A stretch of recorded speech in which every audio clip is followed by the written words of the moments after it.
Hi everybody. In this mini lecture I'm going to talk a little bit about the concepts of political culture, political socialization, and then mainly just mention something about public opinion.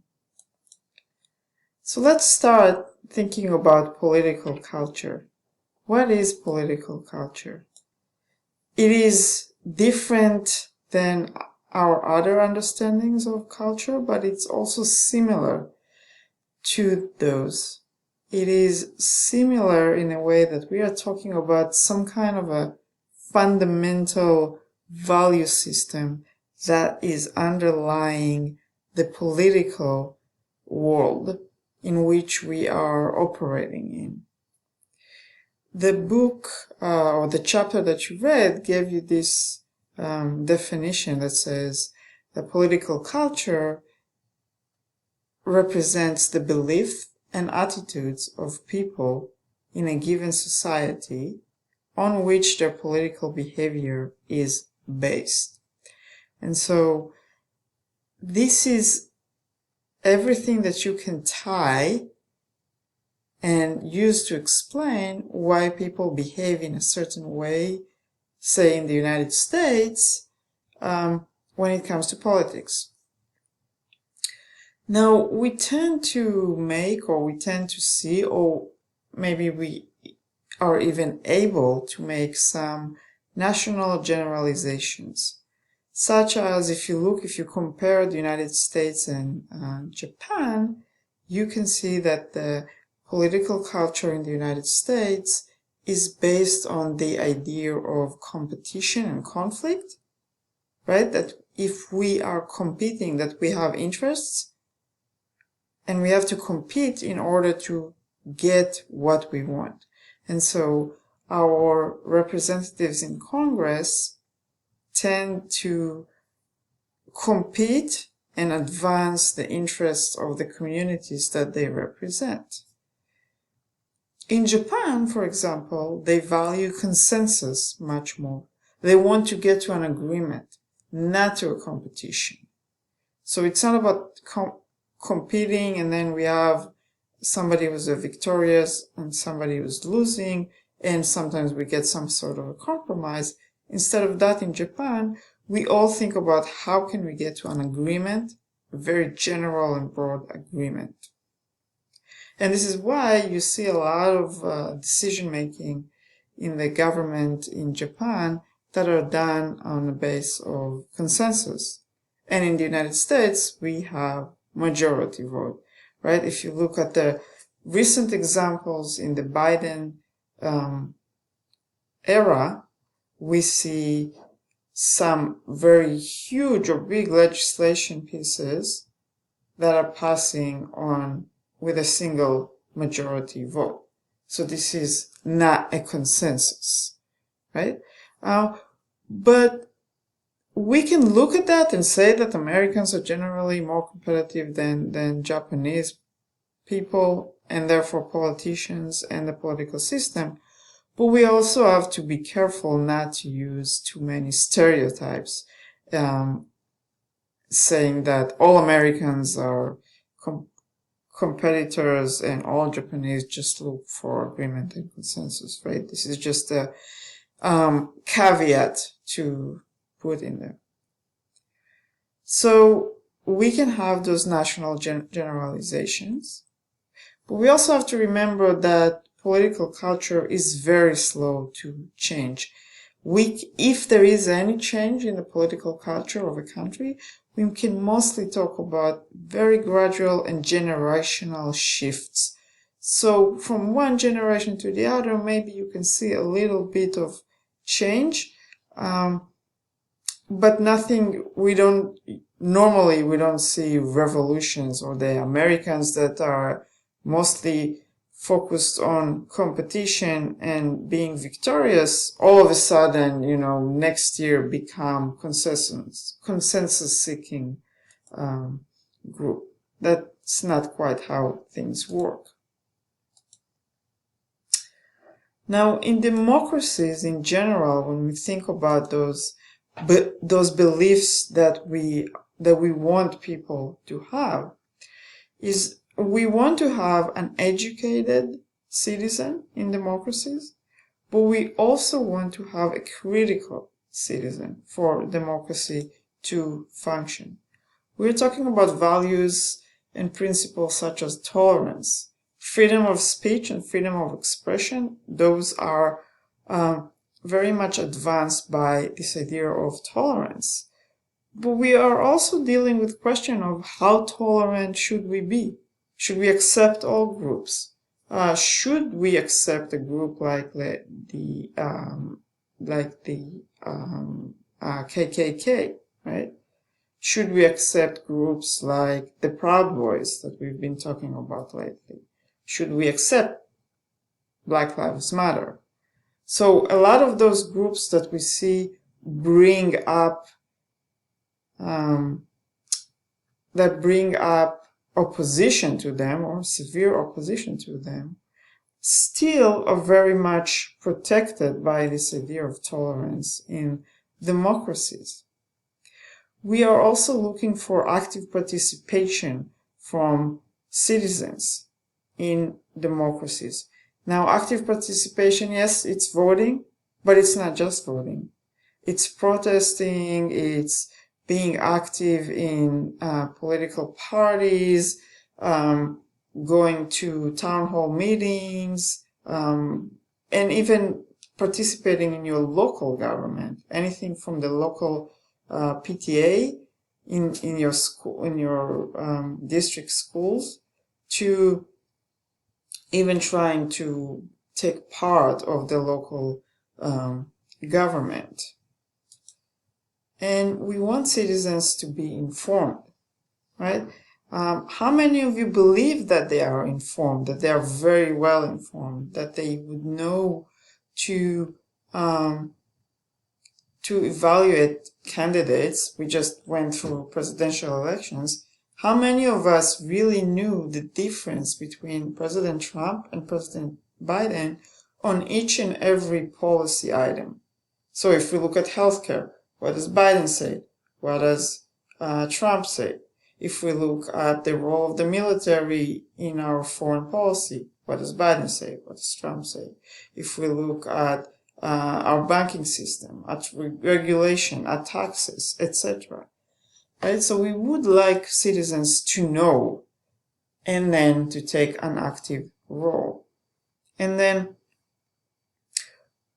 if we are participating and we are informed and we have a good level of trust in our government, then the political culture of our democracy is very strong. However, we do know from data and from research that in many democracies, and this is not unique to the United States, in almost all liberal democracies, we have issues with all of those. Have issues with tolerance. We have issues with the active participation of voters, even in that very basic format of voting, but certainly in other ways. And that many people are not necessarily very well informed.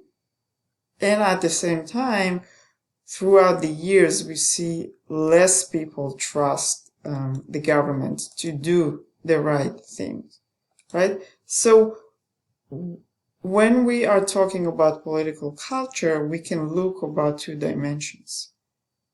The first one is, what is the role of the citizen in politics?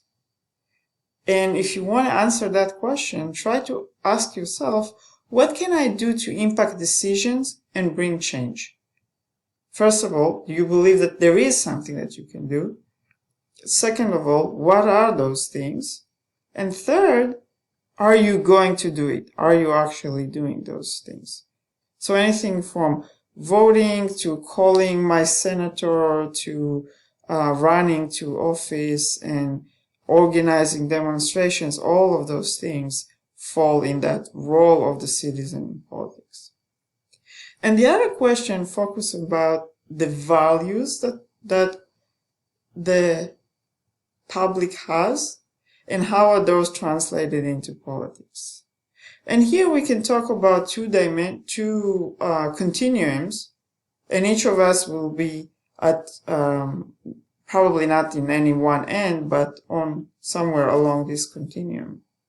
One is between traditional, more religious-based, paternal beliefs, social beliefs, and the other one, we call it the rational or secular, right? So here you can take a question of what is the role of religion in politics and see how you answer about that.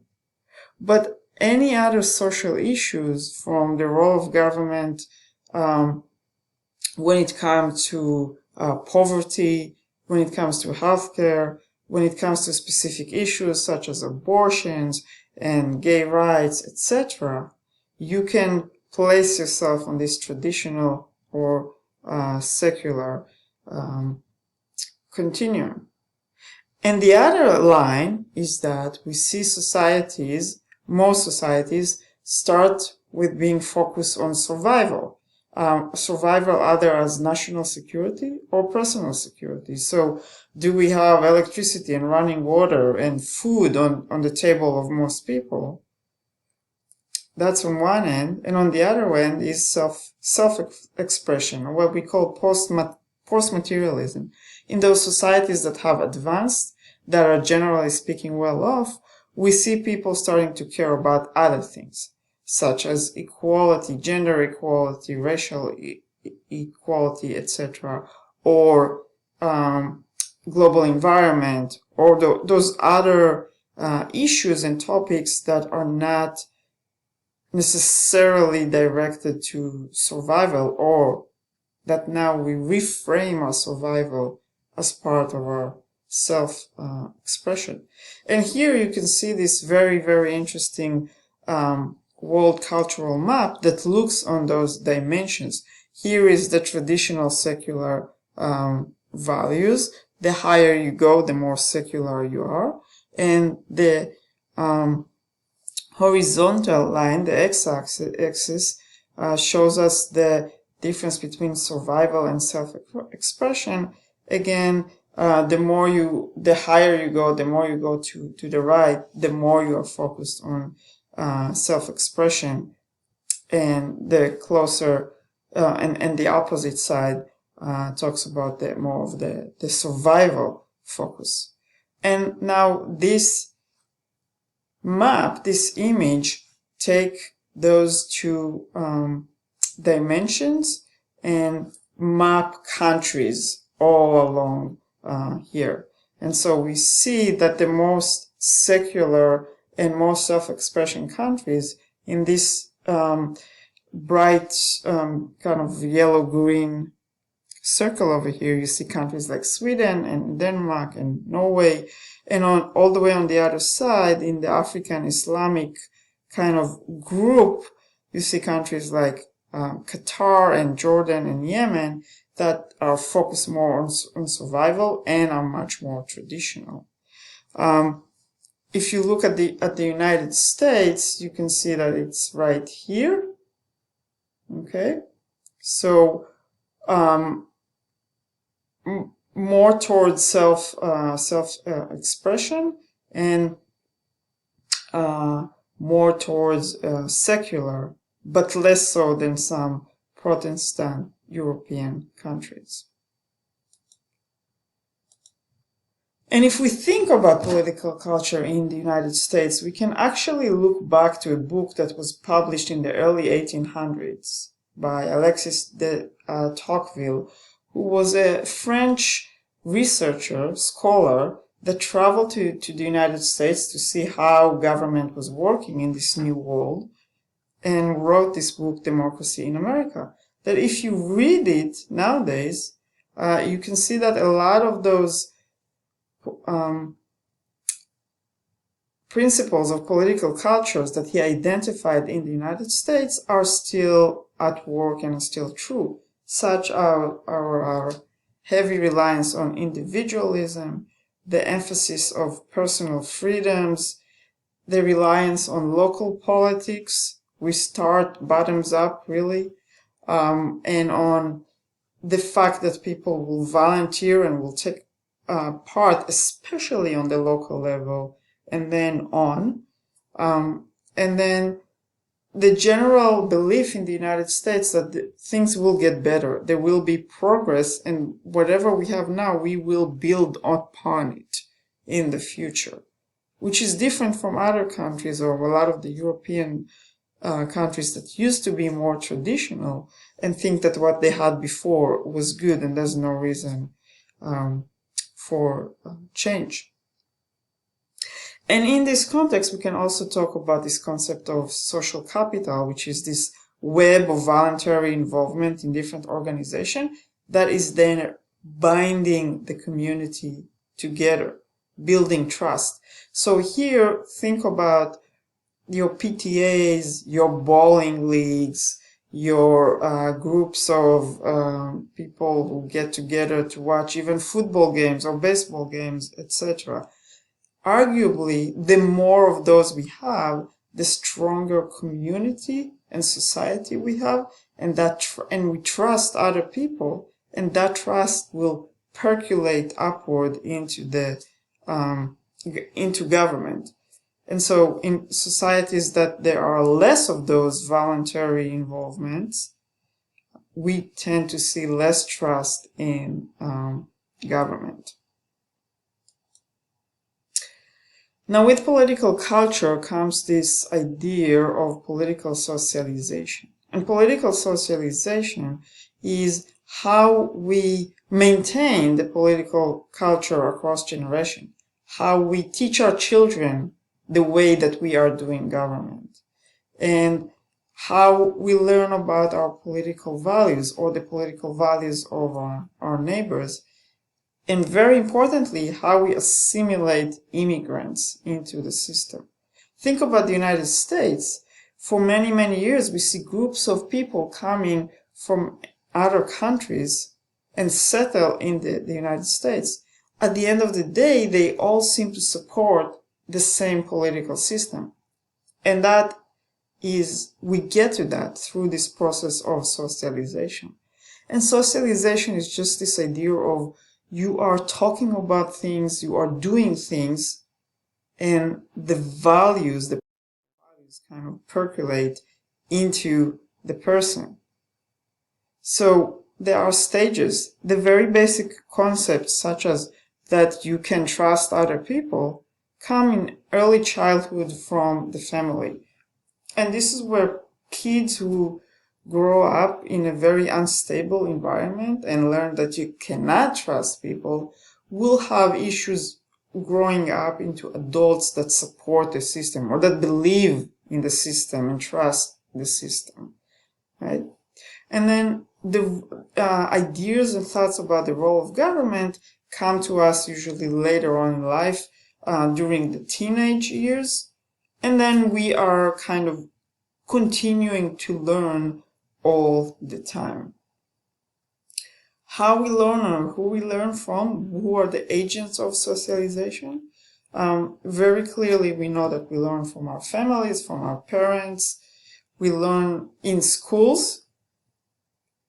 Some of it is through the curriculum, and some of it is just through how the system of the school is operating. And then finally, we learn from our peers. And this is where, those teenage years where you're both in school and you're very, very attuned to your peers become really, really important. A word about schools is that every school, every country has a kind of a national curriculum, and we try to teach kids what we perceive as our values. But there are some countries, if you think about China, if you think about the Soviet Union back in the day, where they're intentionally using schools to indoctrinate children with certain beliefs with certain political beliefs about the role of government, about how much trust or how much power the government should have, etc. In most democracies, while we still do that, we do it much more in a much more implicit way, right? Now, finally, when we talk about socialization, we can think about the media, and especially the new media, social media, and the very partisan, biased news channels that we have right now. In the past, the media used to mainly report the news. Now they comment on it, and they kind of tell us what we should think about it. And through social media, we tend to create those echo chambers of listening only to people who think in the same way that we are thinking. And so we are, again, participating in this process of socialization. And so this is how political culture holds our political system, and how we bring in the next generations as well as new people into this same system. Public opinion, which I'm not going to cover right now, is how we measure some attitudes and opinions that people have about specific issues and possible policies.